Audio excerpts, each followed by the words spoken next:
अवधूत चिंतन श्री गुरुदेव दत्त श्री स्वामी समर्थ एक नवीन व्हिडिओमध्ये सर्वांचं खूप खूप मनापासून स्वागत आहे। तर आता पितृपक्ष सुरू आहे आणि आपल्या सणाला पण सुरुवात अशी होते की अगोदर पितरांची सेवा, त्याच्यानंतर आपल्या कुलदेवीची सेवा, त्याच्यानंतर आपल्या खंडोबाची सेवा म्हणजे आपल्या कुलदैवताची सेवा। तर बघा ह्या सेवा पण सुद्धा ह्या सेवेच्या अगोदर म्हणजे ह्या सेवा सुरू व्हायच्या अगोदर हे सण वार सुरू व्हायच्या अगोदर आपल्याला पितरांची सेवा करावी लागते। तर आता पितृपक्ष सुरू आहे, त्याच्यानंतर येते ती म्हणजे नवरात्र, म्हणजे आपल्या कुलदेवीची सेवा जी आपल्या कुळाचा सांभाळ करत असते, आपल्या कुळाचा उद्धार ती करत असते। आणि तुम्हाला तुमची कुलदेवी माहीत असणं हे अत्यंत महत्त्वाचं आहे, कारण आपली कुलदेवी आपल्याला माहीत जर असेल तर आपण तिची सेवा करू शकतो, तिच्या मुख्य स्थळी जाऊन आपण तिचा मान सन्मान करू शकतो, आपल्या मुलांबाळांसाठी आपण देवीला प्रार्थना करू शकतो, जेणेकरून आपल्या कुटुंबाचं ती संरक्षण करते, आपल्या कुटुंबाचा ती उद्धार करत असते। तर आता नवरात्र येणार आहे, तर नवरात्रामध्ये आपण आपल्या घरामध्ये बघा, कारण पितृपक्ष सुरू झाला आणि ज्यांचे पितर जेवू घातले म्हणजे ज्या ज्या तिथीला तुम्ही पितर तुमचे जेवू घालता, नंतर आपण घराची साफसफाई करायला सुरुवात करत असतो। तर घराची तर नवरात्र यायच्या अगोदर घराची साफसफाई करायच्या अगोदर घराच्या बाहेर अगोदर ह्या वस्तू काढा, कारण ह्या वस्तू आपल्या घरामध्ये खूप जास्त नेगेटिव्हिटी आणत असतात, खूप जास्त किरकिर आपल्या घरामध्ये आणत असतात, अलक्ष्मीचा प्रवास आपल्या घरामध्ये होत असतो। आणि एकदा अलक्ष्मी आपल्या घरात जर आले ना तर आपल्या घराचं होत्याचं नव्हतं होत असतं। त्याच्यामुळे घरातून ह्या वस्तू अजिबात तुमच्या ठेवू नका, आणि ठेवायच्या असेल तर तुम्हाला पुढे सांगतेच मी व्हिडिओमध्ये। तर बघा नवरात्र आता येणार आहे, तर सर्वपित्री अमावस्या ही 21 सप्टेंबरला आहे। सर्वपित्री अमावस्याला आपल्याला जर आपल्या पितरांची तिथी माहिती नसेल तर सर्वपित्री अमावस्याला तुम्ही तुमचे पित्र जेवू घालवू शकता। त्याच्यानंतर 22 सप्टेंबरला आहे घटस्थापना, नवरात्राची सुरुवात।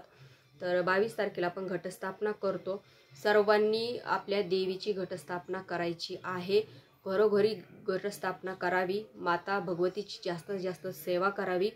तर बघा 22 तारखेला नवरात्र सुरू होते, तर ती 30 सप्टेंबर पर्यंत असणार आहे। तर हे 9 दिवस आपल्याला आपल्या देवीची सेवा करायची। तर बघा नवरात्र तर काय वस्तू आहेत त्या, तर बघा तुम्हाला मी वारंवार सांगत असते की अमावस्याला पण आपण घराची साफसफाई करत असतो, अमावस्याला पण आपल्या घरातली निगेटिव्हिटी आपण बाहेर काढत असतो। तर घरामध्ये तुमच्या जर एखाद्या कपाटाचा तुमच्या आरसा फुटलेला असेल, एखाद्या आरसाला तडा गेलेला असेल, काच घरामध्ये तडा गेलेला कधीच नसू नये। याने काय होतं की आपल्या घरामध्ये खूप जास्त किटकिट किंवा खूप जास्त विनाकारण भांडणं तणणं आपल्या घरामध्ये होत असतात। त्याच्यामुळे तडा गेलेला आरसा घरामध्ये कधीच नसू नये, असेल तो अगोदर फेकून द्या। त्याच्यानंतर बंद पडलेली घड्याळ घरामध्ये कधीच ठेवू नये, कारण जिथे वेळ थांबतो तिथे आपण सुद्धा थांबत असतो, आपली पुढे प्रगती होत नाही। आपण कितीही धावपळ केली आणि कितीही आपण प्रयत्न केले तरी आपण कोणत्याच कामामध्ये आपल्याला यश येत नाही, कारण आपलं काम तिथेच रखडून जातं, तिथेच थांबत असतं।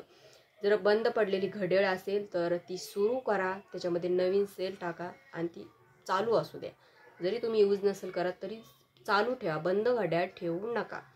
त्याच्यानंतर आपल्या भिंतीला बघा तडे जात असतात, बऱ्याचशा घरामध्ये भिंत उरलेली दिसते, कुठे ना कुठे तडे गेलेले असतात। तर हे घरामध्ये तडे, कारण आपली वास्तू आहे ती आपलं संरक्षण करत असते, आणि तिला तडा गेलेला असेल तर ती वास्तू दूषित होऊन जाते, त्या वास्तूमध्ये खूप जास्त दोष येत असतात। तर वास्तूमध्ये कधी तडे जाऊ नये, आणि गेलेले असले तर आता तुम्ही दसरा काढायच्या अगोदर ते तुमचे घरामध्ये जे काही तडे गेलेले आहे ते रिपेअर करा, त्याला नीट करा, आणि नंतर मग तुमच्या साफसफाईला सुरुवात करा, कारण हे कर्जबाजारीचे लक्षण आहेत। आपल्या घरामध्ये पैसा टिकत नाही, येणारा पैसा कसा खर्च होतो आपल्याला कळत नाही, लक्ष्मी आपल्यावर नाराज होऊन जाते आणि अलक्ष्मी आपल्या घरामध्ये येत असते। त्याच्यामुळे हे तडे गेलेले भिंत घरामध्ये नसू नये। त्याच्यानंतर फाटके कपडे बघा, आपण आता खूप असं कोणीच असं नाही आहे की त्याच्याकडे 1-2 ड्रेस असतील म्हणून, खूप जास्त कपडे, म्हणजे आपण काही कपडे असे असतात की आपण खूप दिवस त्याला यूज पण करत नाही, आपल्या घरात तसेच पडून राहतात। पण असे काही कपडे असतात की ते आपण टाकून दिलेले असतात, पण आपण त्याच्यामध्ये आपल्याला आपला जीव अडकलेला असतो, आपल्याला फेकून द्या वाटत नाही आणि आपण त्याला यूज पण करत नाही. तर बघा, असे कपडे तुमच्या घरामध्ये असतील तर ते तुम्ही म्हणजे यूजमध्ये आणा. नसतील आणायचे तर ते टाकून द्या, कारण घरामध्ये फाटके कपडे अजिबात ठेवू नका.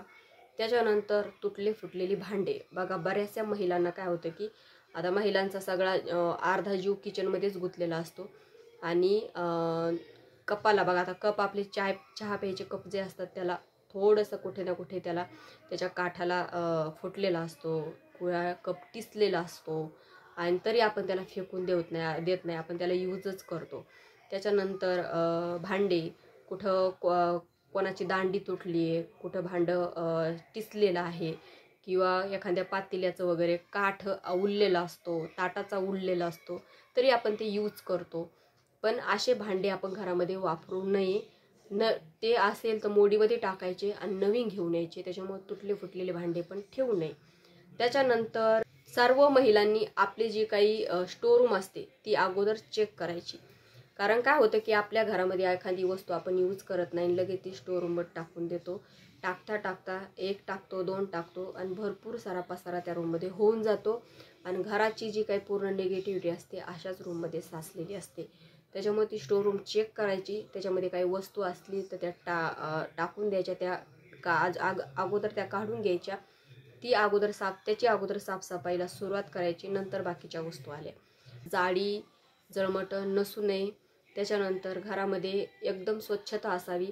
घरामध्ये जितकी स्वच्छता असेल तितकी लक्ष्मी तुमच्या प्रसन्न राहते, कारण लक्ष्मीला ही स्वच्छता प्रिय असते, लक्ष्मीला शांतता प्रिय असते, लक्ष्मीला एक सात्विक वातावरण लक्ष्मीला लागत असतं. तुम्हाला जर तुमच्या घरामध्ये लक्ष्मी स्थिर ठेवायची असेल, लक्ष्मी चिरकाल तुमच्या घरामध्ये नांदावी असं वाटत असेल, येणारा पैसा विनाकारण खर्च होऊ नये, आपण कष्ट करतो पण कष्टाचं चीज होत नाही आहे, तुम्हाला वाटत असेल की आपण इतकं राबतो, इतकं मरमर करतोय तरी आपल्या घरामध्ये आपली परिस्थिती का बरं सुधरत नाही आहे, तर हेच निमित्त असतं की आपल्या घरामध्ये कुठे ना कुठे काही अशा वस्तू असतात ज्या निगेटिव्हिटी घेऊन येत असतात. त्या घरामध्ये खूप निगेटिव्हिटी साचलेली असते, अलक्ष्मी येत असते आणि त्याच्यामुळे आपल्या घरामध्ये लक्ष्मी नांदत नाही.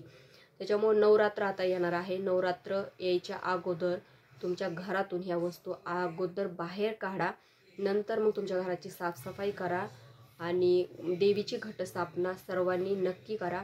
देवी माहिती नसेल तर बघा, केंद्रामार्फत पण तुम्हाला सांगतील तुमची देवी कुलदेवी कोणती आहे ते. तर केंद्र आसपास जर नसेल, तुम्हाला जर तुमची कुलदेवी माहिती करून घ्यायची असेल तर मला तसं कमेंटमध्ये सांगा. आपल्यापाशी एक खूप छान असा उपाय आहे, तुम्हाला तुमची कुलदेवी संकेत देते त्या उपायानं. तर तसं सांगा मला, तर मी तुम्हाला नक्की त्याचा पण व्हिडिओ शेअर करेन. तर आजच्या व्हिडिओमध्ये इतकंच. व्हिडिओ आवडल्यास व्हिडिओ लाईक करा, शेअर करा, चॅनलला सबस्क्राईब करायला विसरू नका. झाली सेवा श्री स्वामी समर्थ महाराजांच्या चरणी, परमपूज्य गुरु माऊलींच्या चरणी रुजू करते. श्री स्वामी समर्थ.